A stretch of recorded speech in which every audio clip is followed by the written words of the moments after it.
are you? Good to see you. Good, sir. I was like, who we got? The one and only Paul Stafford. The man, the myth, the legend. Crashed in the guest room last night, and yeah, man, excited for the track session. It's 6:30 a.m. He got into Austin at what, like midnight last night? It was like 12:30. Went to bed at like 1 or 2 a.m. A few hours of sleep, and we're here. Fortunately, we're only doing my level of workout today, so he's just probably gonna be chilling on the track, so he'll be all right. Yeah.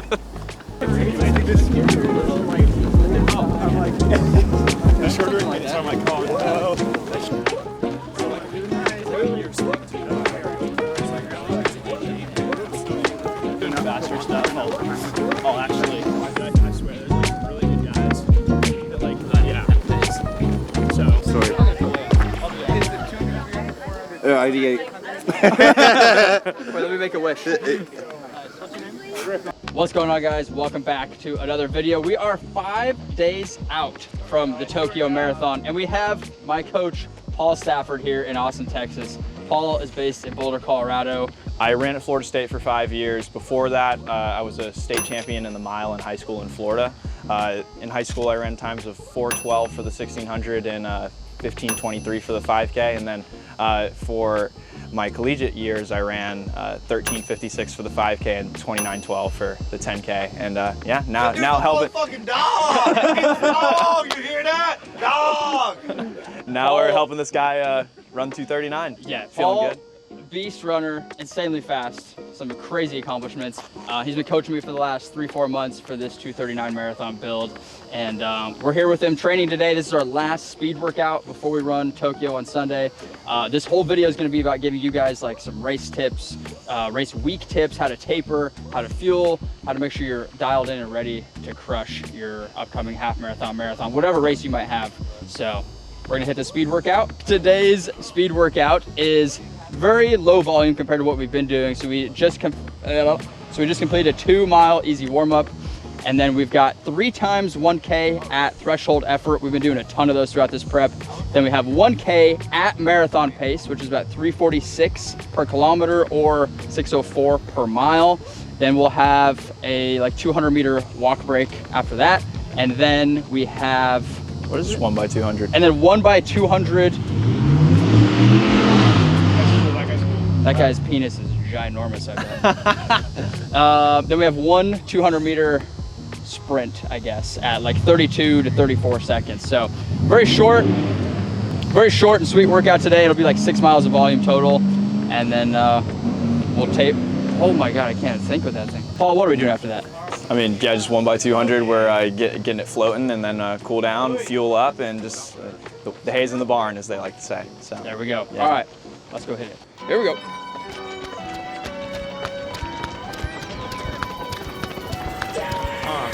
I had some goals, I had some dreams, I had to get them, yeah. Made it to far, follow my heart, ain't nothing given, yeah.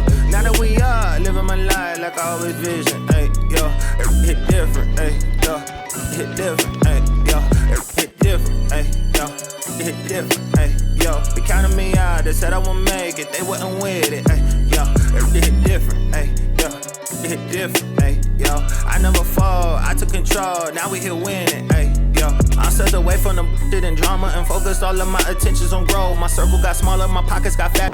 whatever you hit in Tokyo, I just want you to know I'm gonna beat it in Chicago as well. More money, more problems, you know how that go. I couldn't look backwards, I had to go harder. I had to make more for the moments I got, cause that's in The race doesn't start until 18 miles. You're exercising all this patience throughout the training block, right? You're building and you're always hitting the brakes, but you gotta hit the brakes for 18 more miles, and then the race begins, and you get to have a little bit of fun. So Okay, hit the brakes. What do you mean by that? Like run? Okay, say for me, my goal marathon pace, 6:04 per mile. Yep. What do we do in the first 18 miles?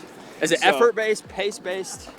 you're just because of the environment and because you're feeling fresh, you know, you're fueled, you've got your race day shoes on, like just everything is good. What your body is telling you feels good might be faster than what you should probably be targeting based off your training. 6:04 is going to feel really slow, or especially in those like early stages of the race. And so just give yourself a little bit of cushion, right? Just like use all the threshold work that we've done to feel it out. Trust your body's compass and what it's telling you. So Yeah, it'll be good. I'm excited. Okay. And then mile 18, how do we decide there? What do we do? Yeah, so a lot of people, whenever it comes time to making the move, it's just, you know, they're like, all right, time to go. Let's like just flip this switch. But really, it's all about like, okay, now we're going through this like gentle progression of pace and making sure that we're not just like shocking the body with a massive pace change. So it's just like a gentle acceleration. I think gentle is the best way to describe that there. Okay. So The goal ultimately is like negative split, right? most of the best marathons are like run on negative splits. There's some like rare outliers, obviously, but if you were to just put like everyone together in a pool, like a lot of people are gonna like PB by negative splitting. It's about having something in the tank and just like hitting the brakes constantly, like mentally and physically. That's just gonna put you in the best position to close well. Beautiful. So. And if you guys don't know, negative split obviously means start the race slower, finish faster. Back half ends up being faster than your front half. So the key to marathons is patience, I guess is a good way to sum all that up. In training and in racing. So. Beautiful. All right, we got a 200 meter rep here, and that's the whole workout. Then we'll hit the cool down sweet. miles. We feel good though, feel very good. Yeah. Paul, what do you think? From the first 4Ks, can we do it? Is 239 in the cards? Yeah, it's happening for sure. I mean, that I was just like eyeballing like the 6:04 pace. Looks great. We're in a good spot. We just gotta execute now. Beautiful. Just so we have it on camera, whatever Jeremy gets in Tokyo, I will be beating by about 5 minutes in Chicago this fall. So just so you know. So 234. Probably, yeah. Most likely. So Isaiah will be requesting this clip. We have evidence of it. yeah. Hey, if I don't actually do it, let's just cut this out, okay? Obviously, it's like virtual, right? Like, Yeah. and been assigning workouts and just like communicating through like text feedback and stuff. But I think just getting to like see, it's kind of like being like an online poker player. You know, you make all the decisions, you call all the shots, but then when you actually get like that visual feedback, like midway through that rep, I was like, okay, like he's ready. So I think that visual piece is just kind of like put the icing on the cake and like put the confidence in my mind that it's gonna happen. So If Paul says it can happen, it can happen. It will happen. I had Heard it to here. owe to myself that I All made right. and I kept it and pushed me along. You But heard I'm it here afraid to first. accept that the price of my dreams wouldn't change how I felt. The sacrifice worth what you make when you bad. I'm milking it now. These are dreams I'm building around. Please believe I live without doubt. When we can see what our mind can seize, we seize the crown. I'm a king. Hey, hey, by any means. Hey, hey. That's the last speed workout. There we go. You heard it here. Yes, sir. I feel like everybody has a different strategy and approach to tapering. Ours has been like pretty minimal, I feel like. I'm curious to Right. just hear like your explanation of your tapering strategy. a lot of people, it's kind of a misconception in a way that it's like you have to taper. It really depends on the person. It's all about your puzzle, right? Depends on the person. So I feel like the average marathoner probably runs like 35 or 40 miles a week in training, maybe 30. That's kind of like low for prepping for a marathon, I think. Whenever you're running like kind of that lower end of volume, it's just you don't have a lot of room to go in terms of tapering. So like you kind of do this like minimal amount of work almost, and then you just kind of yank the work that you've done like out from under you. You kind of yank that foundation out. So for example, what's the average like week that you've put in this build? For me, probably like 65 to 70 miles. Right, so that gives you a lot more room to work with in terms of tapering and just getting fresh. You have room to go with it. Right. Again, it's not even like we're gonna cut a crazy amount. Like we're probably gonna do somewhere in that 50 to 60 range, really just depending on like how we're feeling. But Like last week I ran 60 miles. yeah. Previous week was like 72, I think. Very gradual in that sense. Some people like to do a steep taper, and I think if you're like a lower volume person, like 40 miles, then you probably want to do like a steeper taper. So that way you can like get the effect of feeling fresh without like yanking your foundation out from under you in all those weeks that you've kind of put together. What about intensity? Like it seems like intensity should stay basically the same. You don't want to like run slower in your speed workouts necessarily. So keep the intensity, but just like a little bit less volume potentially, maybe like 10% less or something. Naturally you're cutting the amount that you run in the week. So like today, for example, like a typical threshold day for us is going to be like anywhere from 10K, and then like if we're in a really specific phase, then like 15K worth, and sometimes like 20K worth in like a single session. But it's race week. We're trying to feel good, so just like 4K worth of like roughly like threshold Yeah. work, and then a two at the end to just put some pop in our legs. Yeah, today felt like very minimal, just enough to like get the nervous system going. Exactly. Just keep your body familiar. Keep your body familiar with all the work that we've done, and just remind it about what it's able to do on race week, because we're just placing all the emphasis on Sunday. So, and our planning reflects that. One more question for like race week, like how do you approach like recovery, and like maybe do you adjust like strength training or like extra sleep, extra food, extra fuel, like just like generally like what would you do race week outside of the actual running? Everything that you've laid in place to allow you to be consistent from the beginning is like really like what you're doing. Like your sleep that's allowed you to stay healthy and recover and train consistently, like that especially has to remain in place. Your nutrition, like obviously a lot of people like to carb load a little bit more, and that kind of just depends on your body weight and like your own planning and your own experience and things like that. In the weight room, like with my strength coach in particular, like she was really good at just like making sure that you know, I'm feeling poppy, and I'm feeling healthy, and I'm feeling ready, and we don't got to do anything crazy. It's like on race week, again, like I said earlier, the hay's in the barn. It's really just about like not a lot of deviation from what's gotten us there. And I think a lot of people just like are like, oh, like yeah, let's go, like it's race week, but just like patience.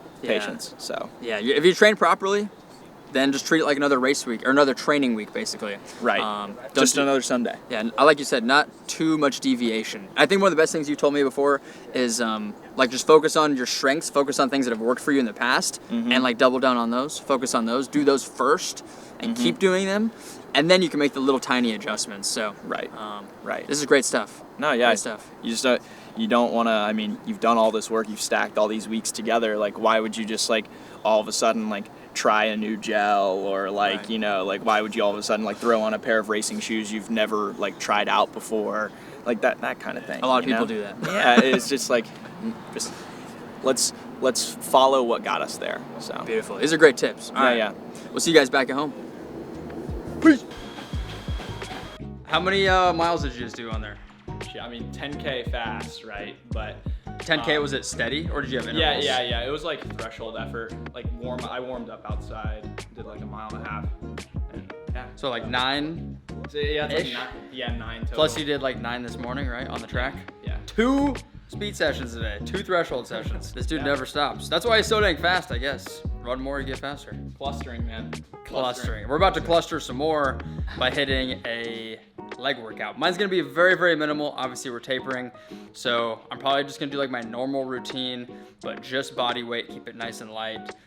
What's your plan here? Just doing like some preventative stuff, so like injury prevention, like body weight, like nice, super light. Easy.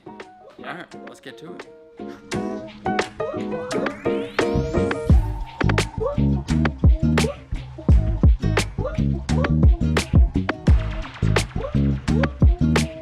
All right, we just finished up our little strength workout. Paul was freaking getting after it over there. I just did some body weight stuff, some foam rolling, stretched out a little bit. Last race day tip I'm gonna ask Paul here is like race day mindset, like preparing mentally leading up to race day. Like nerves are high, you're about to like, you know you're about to push yourself hard. Right. Like, do you have anything, like any specific tips or like routines that you do? I think it really, because a lot of people get nerves, right? It comes to that point when you know you're about to warm up, or you're eating your breakfast, just all these common race day things, or maybe you're just having your little moment in the porta potty, right? Like that kind of thing. You're like, oh man, am I about to do this? Well, whenever you feel the nerves, and I think this is a great cue for coaches to give, but also just for athletes to think about. If you're feeling the nerves, like that's good, because it's your body telling you that you're about to take on a meaningful challenge. And so Steve Magnus says this, it's like, so lean into it. The nerves are just something you're feeling. It's not you, right? But yeah, just lean into it. It's good. It's a good thing. I like that. That's like a pretty good rule for like anytime you feel like anxious or nervous or anything. If you try and fight it, that's when it gets worse. It gets more negative probably. But just lean into it, embrace it, take it for what it is. Like it's there for a reason, right? Right. Yeah. Oftentimes it'll help you focus, you know, because it also means you're concentrating on what you're about to do. A lot of great performances happen when that focus is there, and you're given the task you're about to take on like the attention that it deserves, and rightfully so. You put in like 12 weeks of work, right? That's right. So that's great. Yeah. That's race day tips with Coach Paul. Hopefully you guys got something out of this video to take into your next marathon, from tapering, carb loading, strength training on race week, workouts to do on race week. You don't want to waste all of that hard work you put in over the last several months. So race week is where it all comes together. This Sunday, I think the day you guys are gonna be watching this video is when I'll be racing Tokyo. Hopefully we can go sub 240. I think it's a great way to wrap up this episode having Paul here, because we've been like communicating over text and phone calls and whatnot over the last couple of months. He gave me the plan, we executed, now it's time to go execute on race day. So a perfect way to wrap this up. But Paul, thank you, dude. Dude, absolutely, man. Very excited to see what happens. Yeah. So this is the best prep I've ever had. If you guys need a coach, hit up Paul at Blue Collar Endurance Training. I really appreciate it. And man, this has been fun to be a part of, just like in general. So heck yeah. We've done over 750 miles of training since early December. We've done some huge workouts, 18, 20-mile workouts. We got the flu. We had some IT band issues at one point. We fought through that, the ups and downs of marathon training, but it's been fun, and it's all coming together this Sunday. So let's go. Let's go, baby. go, baby. All right, see you guys in the next video.